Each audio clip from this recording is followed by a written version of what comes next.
So I was born and raised in Brazil in the 70s. And in the early 80s, my parents purchased their first family PC. It was a Apple IIe.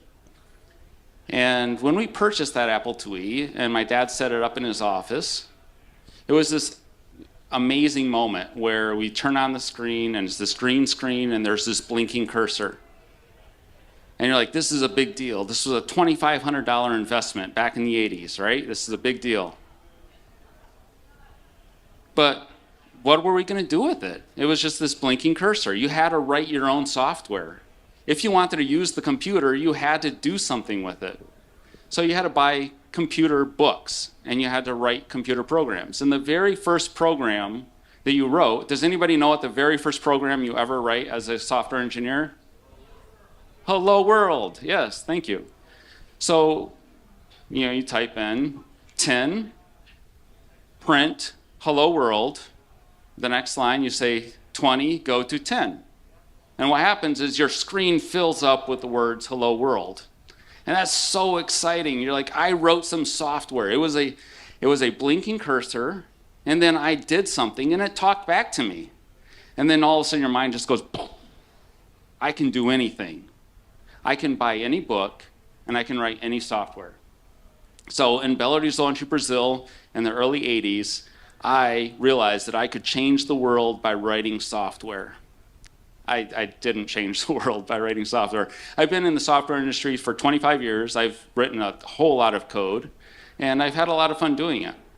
But about 2.5 years ago, maybe 3 years ago, we all had our first hello world moment with AI, in which it looked a little bit more like, hello, David, how can I help you? And there was a blinking cursor. And we had that moment of, what am I going to do? How am I going to change the world?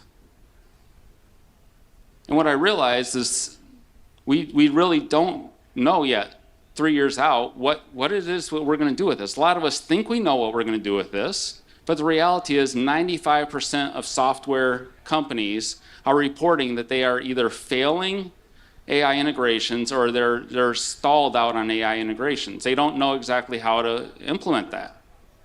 And so a couple of years ago, and I went to my teams and I said, hey, we have this AI mandate. We have to implement AI in our processes, in our software, and like go make things with AI. And the response I got from most of my team was blank stares. A lot like what I have right here is just these blank stares. Like, what do you mean use AI, right? Like, the vast majority of people are hearing me say, go write cat poems or do something funny with a meme. Go play with AI. And it's like, we're in a serious business here. We're a $23 billion company. You want us to go play with AI? We're writing real software. We don't have time to go play with AI. So what I came up with for my teams is a framework to help you create a personal AI integration plan for you personally, for your teams, or for a company. And this framework has 7 levels of AI integration. And this has helped me when I go to my teams to say, hey, you need to be integrating AI into your day-to-day work. What do I mean? So that we aren't part of the statistics that 95% of the companies are failing at integrating AI, I want to make sure that we're in the top 5% of companies who are successful at integrating AI. And that starts at the individual level. So the 7-level AI integration plan doesn't need to happen progressively. You don't have to start at level 1 and move all the way up to level 7. What I'm asking for you right now is to identify what level you are at personally, identify what level that you want to be at next, and then possibly today start making a plan to move from whatever level you're at right now to that next level. And I think that we will all be part of that 5% who is doing it the right way. So level 1 is play and creativity. It's getting into ChatGPT and asking it to make that meme of your boss falling off a cliff, or to write a poem about for a birthday card, or to do something fun, to do something playful. And the creativity is the gateway drug into the next levels that we're going to be talking about. And so, yeah, go in and play. Use ChatGPT, use Claude, use Vertex or Gemini. Go in there and start playing around with it and be funny. But yeah, 67% of professionals right now have accounts in some sort of AI tool, and they're playing around with it. And I think that that's great, that we're at that 67% level right now. The next level is administrative and agentic. Right now, I think that in this space, level 2, we are going to start automating a lot of the things that we do every day. I hate email, and I want agentic AI to completely eliminate email from my day-to-day. If that could go away and it could tell me which things were important and it could auto-respond with a draft email on my behalf that I could go in and I could make a decision, I would be so excited about that. And 80% of customer support companies right now are using AI at the administrative level. Like, make the busy work go away. Let's not do this stuff anymore. It's annoying. Why are we doing it? It's not satisfying. It's not the thing that I go to work to do. I'm not excited about doing this busy work. So let's use AI to automate that. 64% of companies right now, e-commerce companies, are reporting that their first sale is coming from an AI-powered search. The first time a customer is finding their company is through an AI-powered search. So level 2, this agentic stuff, this is great, but it's still just level 2. We're saving minutes a day. We're not saving hours a week. We're just getting started at level 2.